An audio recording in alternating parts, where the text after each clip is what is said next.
was fantastic. Would you guys be up for a Sliders reboot? How many of you have not seen Sliders ever? You guys have an adventure in front of you. Go find it. Go find it. This next question is from Ava. Ava says, Gimli is one of the most quoted characters in The Lord of the Rings. What was your favorite line to deliver, and did any of them come from your own improvisation?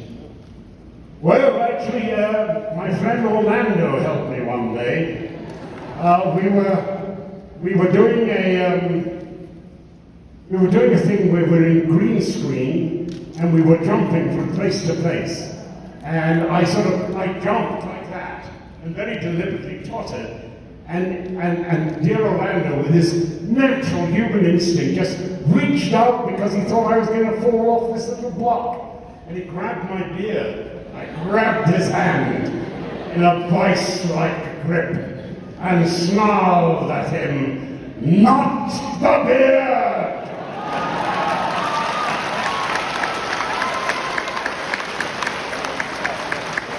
What I love about that is that was both like an amazing moment, but not acting at all. That was just you in truth. Get off the beard. What are you doing? Well, Peter Jackson, it was very difficult to use me because I was the tallest member of the fellowship. That's the logic of filmmaking, I'm afraid.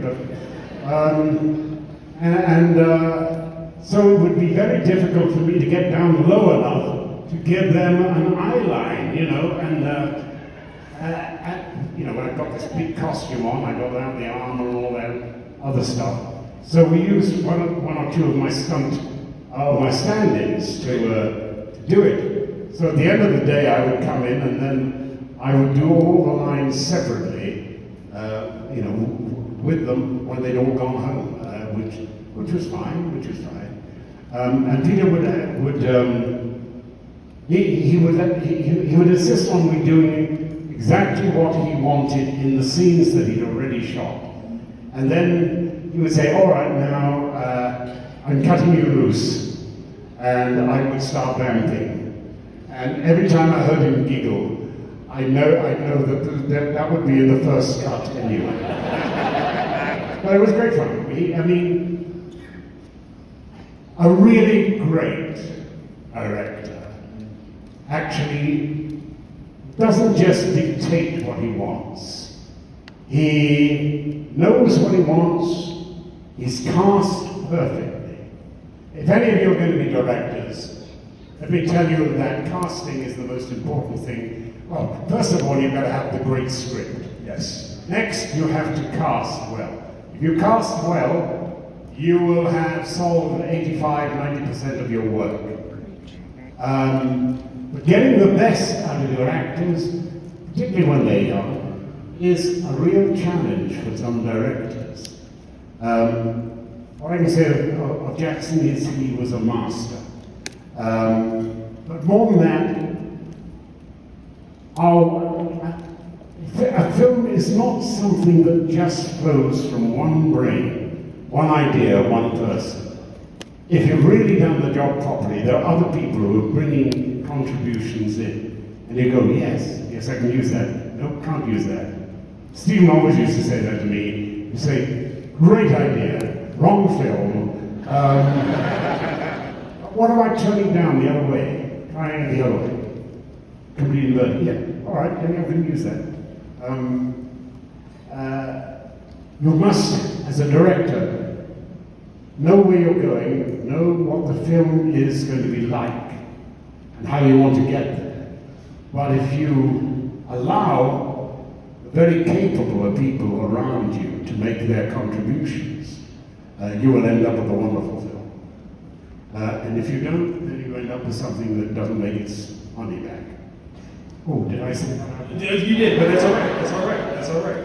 I think there's something interesting too about that. I mean, obviously, your role as Gimli, there's a lot of comedy, and in the movies themselves, there are a lot of comedic moments. And I think there's a real question of, in your opinion, did you find Tolkien funny during the Lord of the Rings stories? When I read that damned long, thick book, I fell asleep. And I'd fallen asleep before because my number one son, Ben, came home from school at half term and we didn't see him. He was just reading Lord of the Rings. He'd come down for food, go back to his room. Teenagers, you know. Okay, first. Number two son, he and I decided that we would try and read it together. And we would both fall asleep. And it never really worked for him. So when I got given the part, I thought, oh God, I've got to read the whole thing now. I read it and fell asleep. I read it, fell asleep.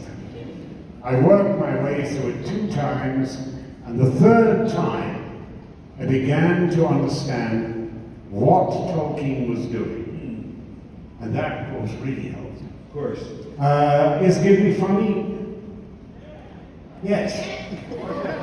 Why is Gimli funny? Well, because he doesn't realize he's small.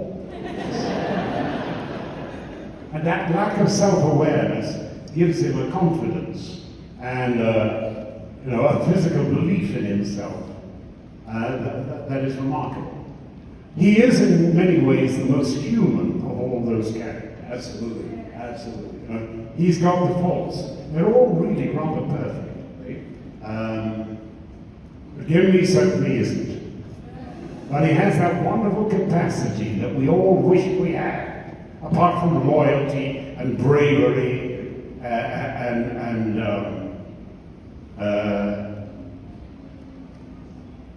an absolute commitment to protecting the young and the small around him. He's also got a capacity to change his mind.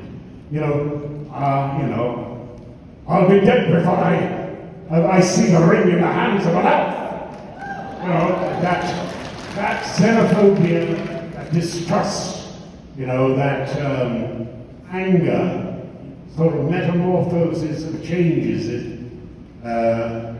Till you get right at the end where never thought I'd die fighting side by side with an elf. How about a friend? I could do that.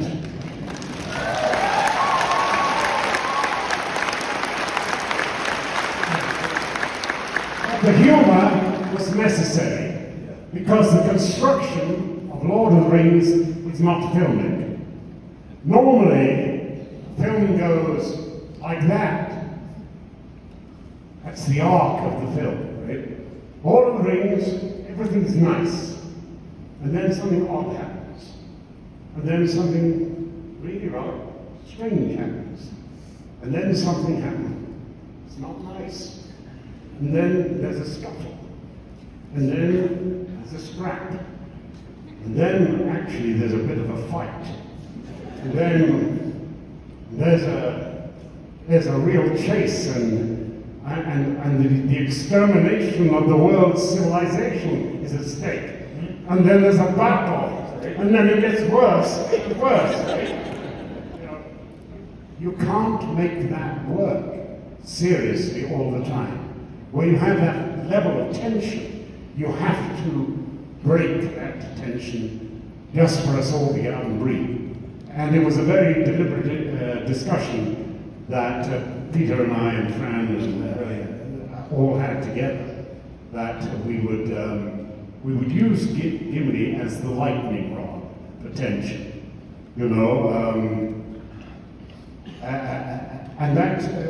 that really works. Absolutely. That's one of the reasons I think it works. There are several things that we all take for granted.